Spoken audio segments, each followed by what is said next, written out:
Hi hello नमस्कार, मी सुषमा स्वागत करते तुमचं माझ्या यूट्यूब चॅनलमध्ये. तर आजच्या व्हिडिओमध्ये काळपट झालेला चेहरा, भरपूर डाग असलेला, पिंपल्स असलेला, सुरकुत्या पडलेला चेहरा, त्याच्यावरती घरच्या घरी एक फेस पॅक मी बनवून दाखवला आहे. तर व्हिडिओ तुम्ही शेवटपर्यंत पहा आणि कोणताही फेस पॅक आपल्या चेहऱ्याला लावायच्या आधी आपण आपला चेहरा स्वच्छ धुवून घ्यायचा आहे. तर स्वच्छ पाण्यानेसुद्धा धुवून घेऊ शकता आणि चांगला इफेक्ट जर पाहिजे असेल तर रॉ मिल्क घ्यायचं, म्हणजे कच्चं दूध घ्यायचं आणि त्याच्याने 2 ते 3 मिनटं आपला चेहरा वॉश करून घ्यायचा. इथे तुम्ही पाहू शकता, मी दाखवते माझा चेहरा वॉश करून. आणि वॉश करून झाल्यानंतर आपल्याला 3 ते 4 मिनटं हे दूध आपल्या चेहऱ्यावरती तसंच ठेवायचं आहे. आणि ज्या वेळेस आपण कॉटनने आपला चेहरा स्वच्छ करतो ना, त्यावेळेस चेहऱ्यावरती असलेली धूळ मिट्टी त्या कॉटनला निघून येते. त्याच्यामुळे व्यवस्थित 2 मिनटं तरी आपला चेहरा असा साफ करून घ्यायचा. आणि जिथे जास्त काळपट स्किन झालेली असेल किंवा काळे डाग, सुरकुत्या पडलेल्या असतील, तिथे थोडं जास्त घासण्याचा प्रयत्न करायचा.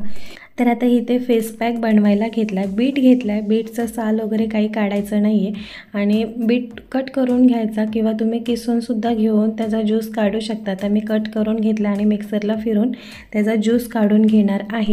तसेच तुम्हा सर्वांना माहिती असेल की बीटमध्ये अनेक पौष्टिक गुणधर्म असतात, ते आपल्या शरीरासाठी भरपूर फायदेमंद असतात. आता व्हिटॅमिन B6, व्हिटॅमिन A आणि व्हिटॅमिन D हे यांसारखे पोषक घटकसुद्धा भरपूर असतात. यामुळे त्वचा आणि केसांसाठी बीट भरपूर फायदेशीर असतो. तसेच गुलाबी त्वचा मिळवण्यासाठी त्वचेवर बीटचा रस लावायचा. तर आता हा रस मी काढून घेतला आहे. थोडासा लागेल तितकाच मी फेस पॅकसाठी घेणार आहे आणि बाकी मी पिणार आहे. फेस पॅक बनवण्यासाठी 1 चमच दही घेतलं आहे. घरचं दही तुम्ही घेऊ शकता किंवा मार्केटचं दही तुम्ही घेऊ शकता. ॲलोवेरा जेल आपल्याला घ्यायचं आहे आणि जर तुमच्याकडे कोरफड असेल तर ते सुद्धा त्याचा गर काढून तुम्ही घेऊ शकता. तर इथे माझ्याकडे कोरफड नाही आहे, त्याच्यामुळे मी ॲलोवेरा जेल घेतलं आहे 1 चमच आणि बीटचा रस घेतला आहे 2 चमच. बेसन पीठ आपल्याला घ्यायचं आहे आणि व्यवस्थित मिक्स करून घ्यायचं. तांदळाचं पीठ, जे आपल्या घरामध्ये साहित्य आहे त्याचाच आपण आपल्या चेहऱ्यासाठी वापर करणार आहोत. आपली स्किन नितळ, तजेलदार, तेजस्वी होण्यासाठी आपण घरातल्या साहित्यांचाच वापर करणार आहोत. आणि थोडंसं अगदी लिंबू 2-3 थेंब इतकंच मी पिळलेलं असेल, कारण का लिंबू असंच लावू नका. लावायचं असेल तुम्हाला तर तुम्ही फेस पॅकमध्ये ॲड करून लावा. आता इथे मी थंड पाण्याने रुमाल भिजवून घेतला आणि चेहरा वॉश करून घेते. मगाशी मी सांगितलं होतं की दुधाने चेहरा माझा मी 2 मिनटं वॉश केला आणि तसंच दूध ठेवलं होतं. तर आता मला फेस पॅक अप्लाय करायचा आहे म्हणून मी एकदा ओला रुमाल चेहऱ्यावरती फिरून घेतला आहे. आता हा जो फेस पॅक आहे तर तो मी चेहऱ्यावरती अप्लाय करते. तर फक्त लावायचा नाही आहे, आपल्याला मसाजसुद्धा करायचं आहे चांगलं ब्लड सर्क्युलेशन होण्यासाठी. आणि जी काही डेड स्किन झालेली असेल किंवा काळे डाग असतील आणि पिंपल्स आलेलं असतील किंवा पुरळ आलेलं असेल तर थोडं स्क्रबिंगचं पण हा फेस पॅक काम करणार आहे, कारण की त्याच्यामध्ये तांदळाचं पीठ आहे. आणि तांदळाच्या पिठाचा उपयोग आपला चेहरा जर काळपट झालेला असेल तर तो उजळण्यासाठी, म्हणजे फेअर होण्यासाठी या पिठाचा भरपूर फायदा आहे. चमकदार त्वचा या तांदळाच्या पिठाने होते. तसेच जे काही दाणे असतील, छोटे छोटे बारीक पुरळ किंवा फोड्या, पिंपल्स आलेल्या असतील तर त्या कमी होण्यास तांदळाच्या पिठाचा भरपूर फायदा होतो. आणि दही अँटीऑक्सिडंट म्हणून ओळखलं जातं. तर दह्यामध्ये जे सूक्ष्मजीव असतात तर ते शरीरासाठी भरपूर फायदेमंद ठरतात. कोरफड तर सर्वांना माहितीच आहे, केसांसाठी आणि चेहऱ्यासाठी भरपूर फायदेमंद. मानवी शरीराच्या आतील व बाहेरील ज्या समस्या असतील तर त्या दूर करण्यासाठी कोरफडचा भरपूर फायदा होतो. कोरफडमध्ये व्हिटॅमिन B1, B2, B6 आणि B12 मुबलक प्रमाणात असतात. याच्यामुळे आपले केस आणि त्वचा सुधारण्यास मदत होते. तर आता इथे मी फेस पॅक 15 मिनटं ठेवला असेल आणि 15 मिनटानंतर मी वॉश करून घेते. स्वच्छ पाण्याने सुद्धा तुम्ही वॉश करू शकता. पाण्याची बचत करायची असेल तर बाउलमध्ये पाणी घेऊन कॉटनच्या कपड्याने तुम्ही चेहरा कोरडा करून घेऊ शकता. तर आता इथे तुम्हाला इफेक्ट दिसतच असेल. मी नॅचरल घरगुती होम रेमेडी भरपूर माझ्यावरती ट्राय करत असते, त्याच्यामुळे माझा चेहरा थोडा उजळायला लागला आहे. आणि आधी चेहऱ्यावरती भरपूर फोडी फोडलेल्याचे डाग होते तर ते सुद्धा कमी झालेत. आता फेस पॅक लावून झाल्यानंतर दिवसानंतर नुसता असा चेहरा ठेवू नका. मी खूप व्हिडिओमध्ये तुम्हाला सांगत असते की एकदा चेहरा ड्राय करून घेतल्यानंतर चेहऱ्यावरती मॉइश्चराईज लावा किंवा तुम्ही रोज वॉटरसुद्धा लावू शकता. आणि रोज वॉटर नसेल तर ॲलोवेरा जेलसुद्धा लावू शकता. पण काही ना काहीतरी चेहऱ्यावरती लावायचा, असाच चेहरा ठेवायचा नाही, नाहीतर चेहरा आणखी कोरडा पडायला लागतो. आणि आता थंडीचे दिवस आहेत, तर थंडीच्या दिवसामध्ये स्किनची भरपूर काळजी घ्यावी लागते. त्याच्यावरती सुद्धा मी एखादा व्हिडिओ बनवेल आणि कोणत्या कोणत्या टिप्स फॉलो करायच्या थंडीमध्ये ते सगळं मी तुम्हाला त्या व्हिडिओमध्ये सांगेल. आता मी चालले हॉस्पिटलला, जी मंथली व्हिजिट असते, तर त्याच्यासाठी मी चालले. आज बाहेर जायचं होतं आणि चेहऱ्यावरती नैसर्गिक ग्लोसुद्धा आणायचा होता, कारण का घरातली कामं करून चेहरा आपला थकल्यासारखा दिसतो. तर म्हटलं बाहेर जायचं आहे आणि थोडं फ्रेश वाटलं पाहिजे, त्याच्यासाठी मी हा फेस पॅक तयार केला. आणि तुम्हालासुद्धा असं वाटत असेल की आपला चेहरा काळपट झाला आहे, थकल्यासारखा झाला आहे, चेहऱ्यावरती ग्लो आणण्यासाठी तुम्ही हा फेस पॅक नक्की तयार करून चेहऱ्याला लावू शकता. याचा फायदा लवकरात लवकर आपल्याला मिळतो, कारण का आपण जे साहित्य घेतलं आहे तर ते नॅचरल आहे. त्याचा नैसर्गिक फायदा आपल्या चेहऱ्यासाठी होणार आहे. कोणताही साईड इफेक्ट त्याचा होणार नाही आहे. त्याच्यामुळे बिंदास तुम्ही हे असे फेस पॅक घरी तयार करून चेहऱ्यावरती लावू शकता. आणि जर तुम्ही बाहेरच्या क्रीम वापरत असाल, कॉस्मेटिक वस्तू जर वापरत असाल, तर त्याच्यामध्ये एकतर आपला पैसासुद्धा जातो आणि आपली स्किनसुद्धा खराब व्हायला लागते आणि कमी वयामध्ये आपण वयस्कर दिसायलासुद्धा लागतो. म्हणून एकदा खराब झालेली स्किन किंवा आपली त्वचा, चेहरा आधीसारखी होण्यासाठी खूप वेळ लागतो आणि त्यामुळे आपण आपले सौंदर्य खुलवण्यासाठी नैसर्गिक घटकांचा वापर केल्यास त्वचेचं होणारं मोठं नुकसान टळतं. शिवाय नैसर्गिक घटकांचा वापर केल्यामुळे शरीराला सुद्धा चांगले पोषक घटक मिळतात.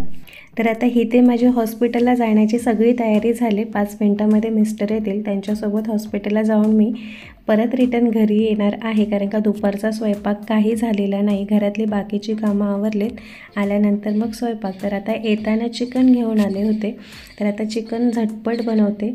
मला जास्त वेळ चिकन बनवायला लागत नाही, कारण का मसाला वगैरे तयार करून मी फ्रीजला ठेवते. आता स्वच्छ हे चिकन धुवून घेते आणि फोडणीला घालते. तर हे दुपारचं जेवण आहे. दुपारचं म्हणजे दोन्ही टायमाचं, रात्रीचं आणि दुपारचं एकदाच बनवेल, कारण का चिकन आणलं म्हटल्यानंतर दोन्ही टायमाला होतं. आणि कांदा कट करून घेतला आहे, टोमॅटो आणि चिकन आता स्वच्छ धुवून घेतलं, तुम्ही पाहिलंच असेल. थोडीशी लसूण फोडणीला घालायला. तर आज मी चिकनचा रस्सा आणि सुकंसुद्धा बनवणार आहे, म्हणजे त्यातूनच काढून मग थोडंसं ग्रेव्हीमध्ये सुकं बनवेल. तर फोडणीसाठी लसूण घेतले, कांदा कट करून घेतला आहे, कढीपत्ता आणि टोमॅटो एक कट करून घेतलं आहे आणि जे वाटण केलं होतं तर ते घेतलं आहे. आता फोडणीला कढीपत्ता, कांदा, लसूण घातले. थोडं लालसर झाल्यानंतर मग हळद आणि मीठ घालणार आहे आणि त्याच्यामध्ये चिकन चांगलं फ्राय करून घेईल. त्याला अगदी पाणी सुटत तोपर्यंत चिकन फ्राय करून घ्यायचं, म्हणजे त्याचा जो काही वास असतो तर तो निघून जातो. आता मीठ घातले आणि हळद घालते आणि मग हे स्वच्छ धुवून घेतलेलं चिकन.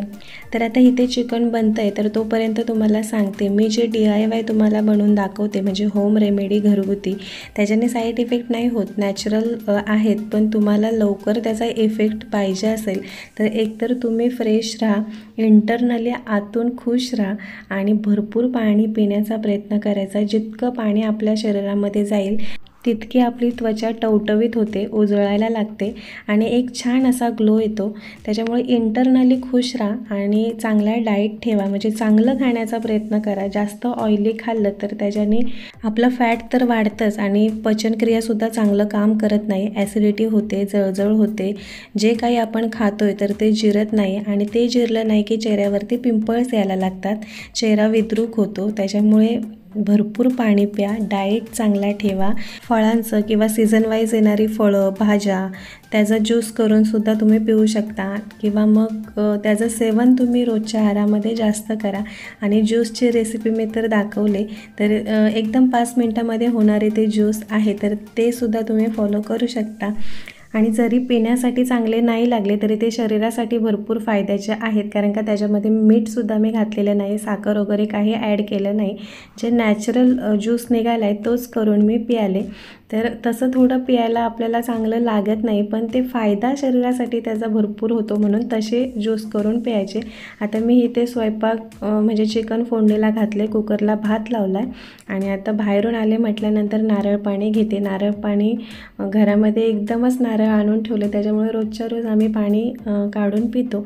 तर भरपूर पाणी 1.5 ग्लास पाणी निघाले, तर 1 ग्लास मी घेते आणि जे छोटं ग्लास निघाले तर ते मिस्टरांना देते. आता भात झाल्यानंतर आणि चिकनसुद्धा शिजल्यानंतर मला सुकं चिकन बनवायचं आहे. तर आता इथे चिकन झालं आहे, तर मी सुकं बनवून घेते. नॉर्मल कांदा, कढीपत्ता, टोमॅटो हे फोडणीला घातले आणि मसाले ॲड केले. मसाले चांगले भाजून घ्यायचे. वाटणचा मसाला घातला आहे आणि तो चांगला भाजून घ्यायचा. जर तुम्हाला पाणी घालायचं असेल तर पाणीसुद्धा घालू शकता, पण हा मसाला व्यवस्थित भाजून घ्यायचा. त्याच्यानंतरच मग आपलं जे रश्श्यातलं चिकन आहे तर ते ॲड करायचं त्याच्यामध्ये. सुकं चिकन झालं, छान लागतं. लवकर झटकेपट होणारी रेसिपी आहे. मी असेच ह्याच पद्धतीने करते, पटकन होतं आणि खायलासुद्धा टेस्टी लागतं. फक्त वाटण व्यवस्थित केलेलं असलं ना की चिकन छान बनतं. आता 5 मिनटं मी झाकण ठेवून मीडियम गॅसवरती हे चिकन आणखी शिजवून घेते आणि रस्सासुद्धा गरम करायला ठेवते. तर आता स्वयंपाक आमचा इथे झाला आहे आणि दुपारची जेवणाची तयारी. तर सकाळी रुद्राला चपाती बनवून दिली होती, त्यातल्या 2 राहिलेत तर त्याच घेतलेत. भात घेतला आहे गरम गरम आणि ज्या दिवशी नॉनव्हेजचा वार असतो त्या दिवशी आम्ही अंडी उकडतो, तर त्यातील 1 अंडं राहिलं आहे. कांदा, लिंबू आणि जे सुकं बनवलेलं चिकन आणि रस्सा. तर आजचा व्हिडिओ मी इथेच समाप्त करते. तुम्हाला माझे व्हिडिओ आवडत असतील तर व्हिडिओला लाईक, शेअर, सबस्क्राईब करायला विसरू नका. धन्यवाद.